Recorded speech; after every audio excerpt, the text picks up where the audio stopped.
Well, hello everyone. We're back, ready to read The Hobbit. We're going to be reading chapter 18, The Return Journey. And this is the second to last chapter of the book, so we're getting pretty close to the end, as you can see. If you remember, last chapter was called The Clouds Burst, and Bilbo was in the midst of the Battle of Five Armies. I'll read the last paragraph to you. It looked like the dwarves and the elves and the men were going to lose to the goblins and the wargs, but there's something on the horizon. The eagles! The eagles! Bilbo cried, dancing and waving his arms. If the elves could not see him, they could hear him. He was wearing his ring. Soon they too took up the cry, and it echoed across the valley. Many wondering eyes looked up, though as yet nothing could be seen except from the southern shoulders of the mountain. The eagles! Cried Bilbo once more, but at that moment a stone hurtling from above smote heavily on his helm, and he fell with a crash and knew no more. All right, and here we are, starting chapter 18, The Return Journey. When Bilbo came to himself, he was literally by himself. He was lying on the flat stones of Ravenhill, and no one was near. A cloudless day, but cold, was broad above him. He was shaking and chilled as stone, but his head burned with fire. Now I wonder what has happened, he said to himself. At any rate, I am not yet one of the fallen heroes, but I suppose there is still enough time for that. He sat up painfully. Looking into the valley, he could see no living goblins. After a while, as his head cleared a little, he thought he could see elves moving in the rocks below. He rubbed his eyes. Surely there was a camp still in the plain, some distance off. And there was a coming and going about the gate. Dwarves seemed to be busy removing the wall, but all was deadly still. There was no call and no echo of song. Sorrow seemed to be in the air. Victory after all, I suppose, he said, feeling his aching head. Well, it seems a very gloomy business. Suddenly he was aware of a man climbing up and coming towards him. Hello there, he called in a shaky voice. Hello there, what news? What voice is it that speaks among the stones? Said the man, halting and peering about him, not far from where Bilbo sat. Then Bilbo remembered his ring. Well, I'm blessed, said he. This invisibility has its drawbacks after all. Otherwise, I suppose I might have spent a warm and comfortable night in bed. It's me, Bilbo Baggins, companion of Thorin, he cried, hurriedly taking off his ring. It is well that I have found you, said the man, striding forward. You are needed, and we have looked for you long. You would have been numbered among the dead, who are many, if Gandalf the Wizard had not said that your voice was last heard in this place. I have been sent here to look here for the last time.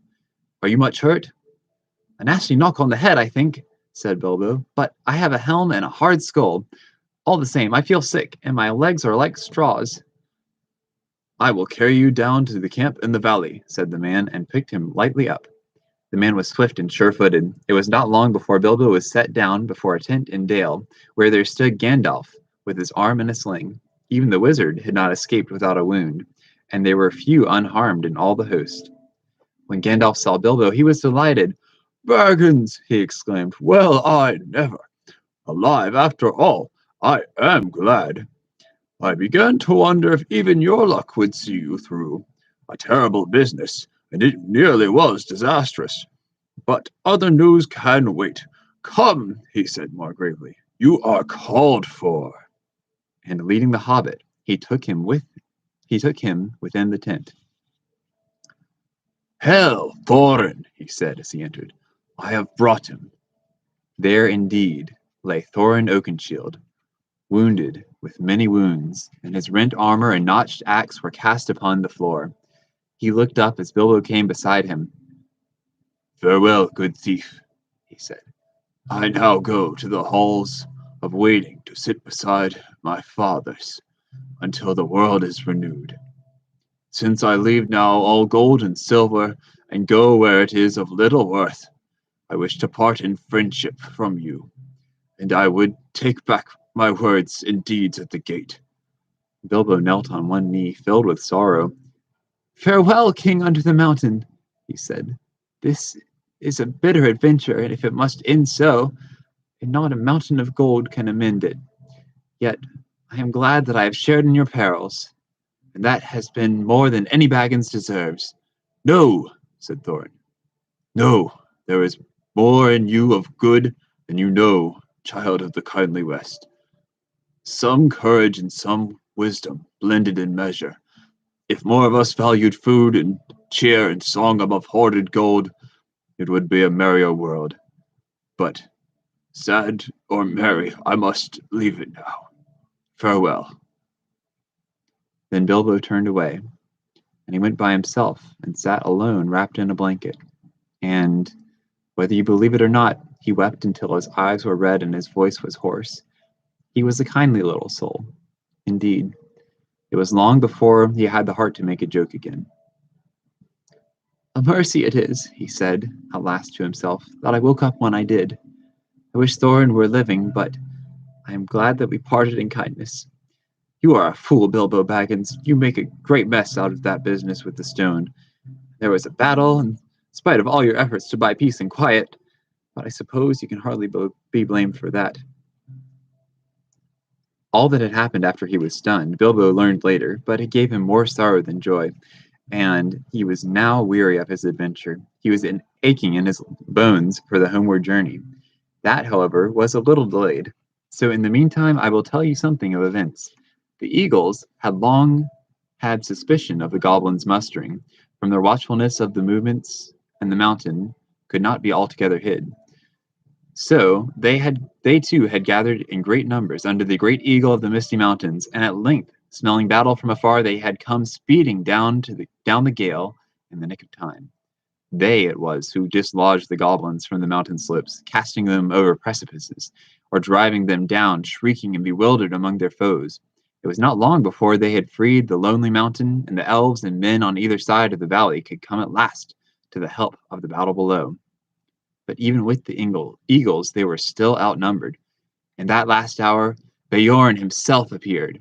No one knew how or from where. He came alone and in great bear shape, and he seemed to have grown almost to giant size in his wrath. The roar of his voice was like drums and guns, and he tossed wolves and goblins from his path like straws and feathers. He fell upon the rear and broke like a clap of thunder through the ring. The dwarves were making a stand still about their lords upon a low, rounded hill. Then Beorn stooped and lifted Thorin, who had fallen pierced with spears, and bore him out of the fray. Swiftly he returned, and his wrath was redoubled, so that nothing could withstand him. No weapon seemed to bite upon him. He scattered the bodyguard, and pulled down Bolg himself and crushed him. Then dismay fell on the goblins, and they fell and fled in all directions. But weariness left their enemies with the coming of new hope, and they pursued them closely and prevented most of them from escaping where they could.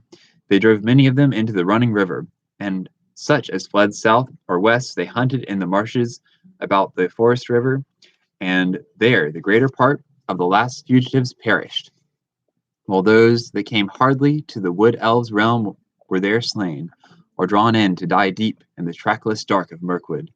Songs have said that 3 parts of the goblin warriors of the north perished on that day, and the mountains had peace for many a year. Victory had been assured before the fall of night, but the pursuit was still on foot when Bilbo returned to the camp, and not many were in the valley, save the more grievously wounded. "Where are the eagles?" he asked Gandalf that evening, as he lay wrapped in many warm blankets. "Some are in the hunt," said the wizard, "but most have gone back to their eyries. They would not stay here, and departed with the first light of morning. Dain has crowned their chief with gold, and sworn friendship with them forever." "I'm sorry. I mean, I should have liked to have seen them again," said Bilbo sleepily. "And perhaps I shall see them on the way home. I suppose we shall be going home soon." "As soon as you like," said the wizard. Actually, it was some days before Bilbo really set out. They buried Thorin deep beneath the mountain, and Bard laid the Arkenstone upon his breast. "Let it lie there till the mountain falls," he said. "May it bring good fortune upon all his folk who dwell thereafter." Upon his tomb the Elven King then laid Orcrist, the elvish sword that had been taken from Thorin in captivity. It is said in songs that it gleamed ever in the dark if foes approached, and the fortress of dwarves could not be taken by surprise. There now Dain, son of Nine, took up his abode, and he became king under the mountain. And in time many other dwarves gathered to his throne in the ancient halls. Of the 12 companions of Thorin, 10 remained. Fili and Kili had fallen defending him with shield and body, for he was their mother's elder brother. The others remained with Dain, for Dain dealt his treasure well. There was, of course, no longer any question of dividing the hoard in such shares as had been planned, to Balin and Dwalin and Dori and Nori and Ori and Owen and Gloin, and Bifur and Bofor and Bomber, or to Bilbo.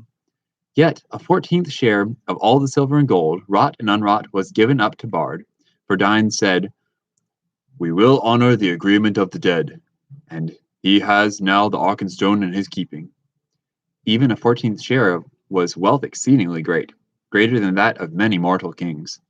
From that treasure Bard sent much gold to the master of Laketown, and he rewarded his followers and friends freely. To the Elven King he gave the emeralds of Girion, such jewels as he most loved, which Dain had restored to him. To Bilbo he said, "This treasure is as much yours as it is mine, though old agreements cannot stand, since so many have a claim in its winning and defense. Yet, even though you are willing to lay aside all your claim, I should wish that the words of Thorin, of which he repented, should not prove true, that we should give you little. I would reward you most richly of all." "Very kind of you," said Bilbo, "but really it is a relief to me. How on earth should I have got all that treasure home without war and murder all along the way? I don't know, and I don't know what I should have done with it when I got home. I'm sure it is better in your hands." In the end, he would only take 2 small chests, one filled with silver and the other with gold, such as one strong pony could carry. "That will be quite as much as I can manage," said he. At last, the time came for him to say goodbye to his friends. "Farewell, Balin," he said, "and farewell, Dwalin, and farewell, Dori, Nori, Ori, Owen, Gloin, Bifur, Bofor, and Bomber. May your beards never grow thin." And turning towards the mountain, he added, "Farewell, Thorin Oakenshield, and Fili and Kili. May your memory never fade." Then the dwarves bowed low before their gate, but words stuck in their throats. "Goodbye and good luck, wherever you fare," said Balin at last. "If ever you visit us again, when our halls are made fair once more, then the feast shall indeed be splendid." "If ever you are passing my way," said Bilbo, "don't wait to knock. Tea is at 4, but any of you are welcome at any time." Then he turned away. The elf host was on the march, and if it was sadly lessened, yet many were glad, for now the northern world would be merrier for many a long day. The dragon was dead, and the goblins overthrown, and their hearts looked forward after the winter to a spring of joy.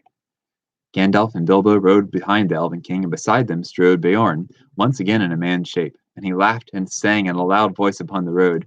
So they went on until they drew near the borders of Mirkwood, to the north of the place where the forest river ran out. Then they halted, for the wizard and Bilbo would not enter the wood, even though the king bade them stay a while on his halls. They intended to go along the edge of the forest, and round its northern end in the waste that lay between it and the beginning of the Grey Mountains. It was a long and cheerless road, but now that the goblins were crushed, it seemed safer to them than the dreadful pathways under the trees. Moreover, Beorn was going that way too. "Farewell, O Elven King," said Gandalf. "Merry be the greenwood, while the world is yet young, and merry be all your folk." "Farewell, O Gandalf," said the king. "May you ever appear where you are most needed and least expected. The oftener you appear in my halls, the better I shall be pleased." "I beg of you," said Bilbo, stammering and standing on one foot, "to accept this gift." And he brought out a necklace of silver and pearls that Dain had given him at their parting. "In what way have I earned such a gift, O Hobbit?" said the king. "Well, I thought, don't you know," said Bilbo, rather confused, "that, some little return should be made for your, hospitality. I mean, even a burglar has his feelings. I have drunk much of your wine and eaten much of your bread."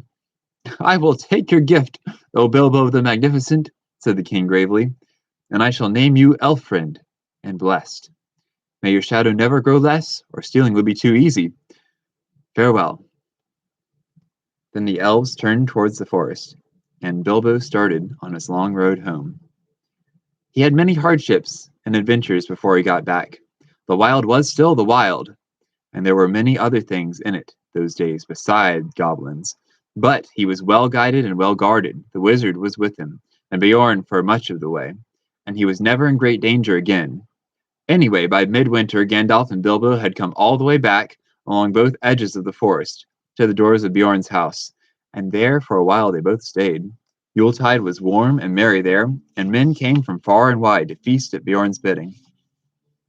The goblins of the Misty Mountain were now few and terrified, and hidden in the deepest holes they could find, and the wargs had vanished from the woods, so that men went abroad without fear.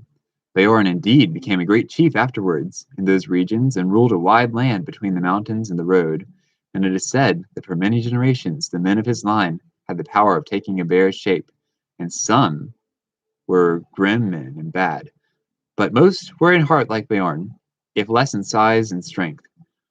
In their day, the last goblins were hunted from the Misty Mountains, and a new peace came out over the edge of the wild. It was spring, and a fair one, with mild weathers and a bright sun, before Bilbo and Gandalf took their leave at last of Beorn. And though he longed for home, Bilbo left with regret, for the flowers of the gardens of Beorn were in springtime no less marvelous than in high summer. At last they came upon the long road and reached the very pass where the goblins had captured them before. But they came to that high point at morning, and looking backward they saw a white sun shining over the outstretched lands. There behind lay Mirkwood, blue in the distance, and darkly green at the nearer edge, even in the spring. There, far away, was the lonely mountain on the edge of eyesight. On its highest peak, snow yet unmelted was gleaming pale. So snow after fire, and even dragons have their ending, said Bilbo, and he turned his back on his adventure. The Tookish part was getting very tired, and the Baggins was daily growing stronger. "I wish now only to be in my own armchair," he said. And that is the end of chapter 18. Next time we'll read chapter 19, The Last Stage. Bye. Good night.